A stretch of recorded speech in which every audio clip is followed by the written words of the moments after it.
السلام علیکم ناظرین، میں ہوں عرفان فلاحی نظامی اور آپ دیکھ رہے ہیں دکن میڈیا کا اردو خبرنامہ۔ آئیے ڈالتے ہیں نظر آج کی اہم سرخیوں پر۔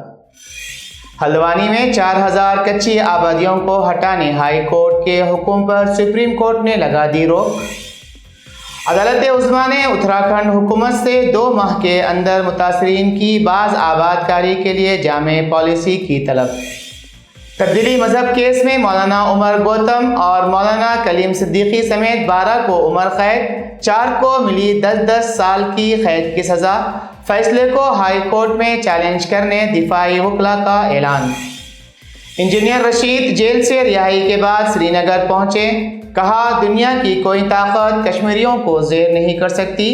مسئلہ کشمیر کے حل اور کشمیری عوام کی عزت کی بحالی کے لیے لڑائی جاری رہے گی۔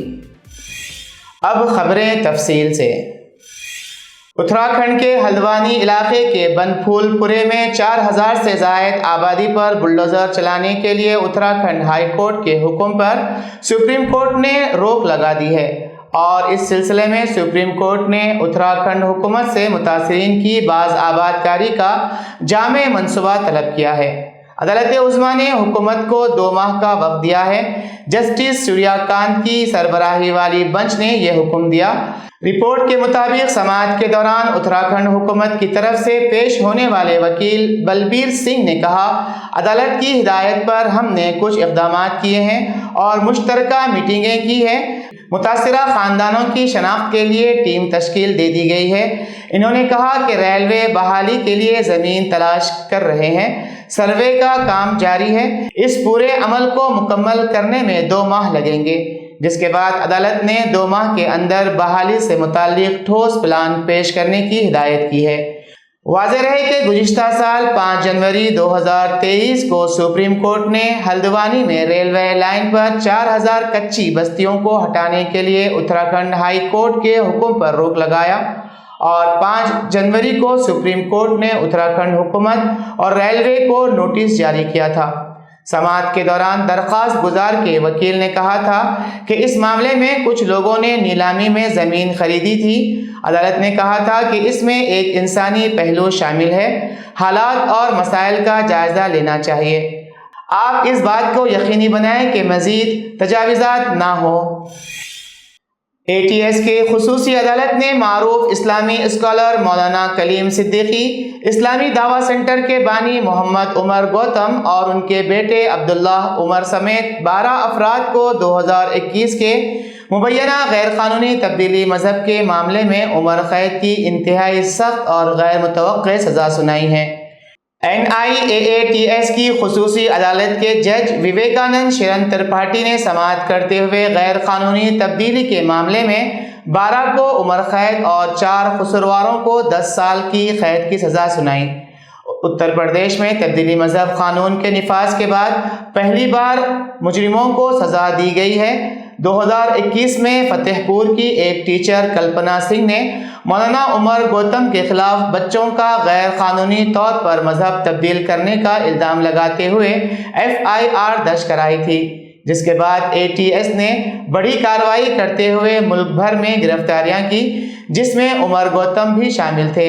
دفاعی وکلا نے اس فیصلے کے خلاف ہائی کورٹ سے رجوع ہونے کا اعلان کیا ہے۔ مولانا کلیم صدیقی کے وکیل عامر نقوی نے کہا کہ اس فیصلے کو ہائی کورٹ میں چیلنج کیا جائے گا۔ فی الحال ان کو آرڈر کاپی نہیں ملی ہے۔ کاپی ملنے کے بعد سزا کے تمام نکات پر غور کیا جائے گا اور آگے کی تیاری کی جائے گی۔ عمر گوتم کے وکیل سلسیل شریواستو کی ٹیم منیشیا مل وکیل نجم الثاقب خان کا کہنا تھا کہ اس معاملے میں خصوصی عدالت نے سبھی قصورواروں کو عائد کردہ دفعات کے تحت زیادہ سے زیادہ سزا سنائی ہے، جو کہ قابل بحث ہے۔ اس بنیاد پر ہم ہائی کورٹ سے رجوع کر سکتے ہیں۔ عوامی اتحاد پارٹی کے رہنما اور بارہمولہ پارلیمانی حلقے سے منتخب رکن پارلیمان انجینئر رشید 5.5 سال کی قید کے خاتمے کے بعد جمعرات کی صبح سری نگر پہنچ گئے۔ انجینئر رشید جو ہی شیخ العالم انٹرنیشنل ایئرپورٹ سے باہر آئے تو انہوں نے سڑک پر سجدہ کیا اور جب سجدے سے سر اٹھا تو ان کی آنکھوں سے آنسو بہہ رہے تھے۔ رشید نے صحافیوں کو بتایا کہ وہ عمر عبداللہ اور محبوبہ مفتی کے الزامات پر کچھ نہیں کہیں گے کیونکہ ان کی لڑائی کافی بڑی ہے اور وہ لڑائی مسئلہ کشمیر کے حل اور کشمیری عوام کی عزت کی بحالی ہے۔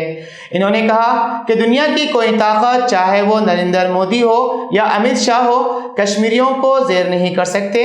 انہوں نے کہا کہ کشمیری امن چاہتے ہیں لیکن یہ امن قبرستان کا امن نہیں بلکہ عزت کا امن ہوگا۔ شیخ عبدالرشید عرف انجینئر رشید کو عبوری ضمانت ملنے کے بعد کل دلی کی تہاڑ جیل سے رہا کیا گیا تھا۔ انہیں 2 روز قبل دلی کی نیشنل انویسٹیگیشن ایجنسی کی خصوصی عدالت نے ضمانت پر رہا کرنے کا حکم دیا تھا۔ رہائی کے بعد صحافیوں سے گفتگو کرتے ہوئے انہوں نے بی جے پی اور مودی کو شدید تنقید کا نشانہ بنایا۔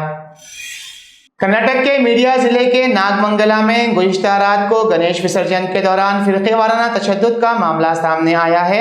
ایک مسجد کے قریب سے گنیش وسرجن کا جلوس نکالنے کے دوران تشدد شروع ہو گیا، جس کے بعد شرپسند عناصر نے متعدد دکانوں اور شو رومز اور گاڑیوں کو آگ کے حوالے کر دیا۔ شرپسندوں نے پینٹ شاپ، بائک شو رومز اور کپڑوں کی دکانیں سمیت متعدد املاک میں آگ لگا دی، جس سے وہ مکمل طور پر خاکستر ہو گئیں۔ سینئر پولیس حکام نے بتایا کہ فی الوقت پورے علاقے میں حالات کشیدہ ہیں لیکن قابو میں ہیں۔ پولیس نے تشدد زدہ علاقے میں دفعہ 144 نافذ کر دیا ہے۔ اس کے ساتھ خطے میں بڑی تعداد میں پولیس فورسز کو تعینات کیا گیا۔ لوگوں کے اکٹھے ہونے پر پابندی لگا دی گئی ہے۔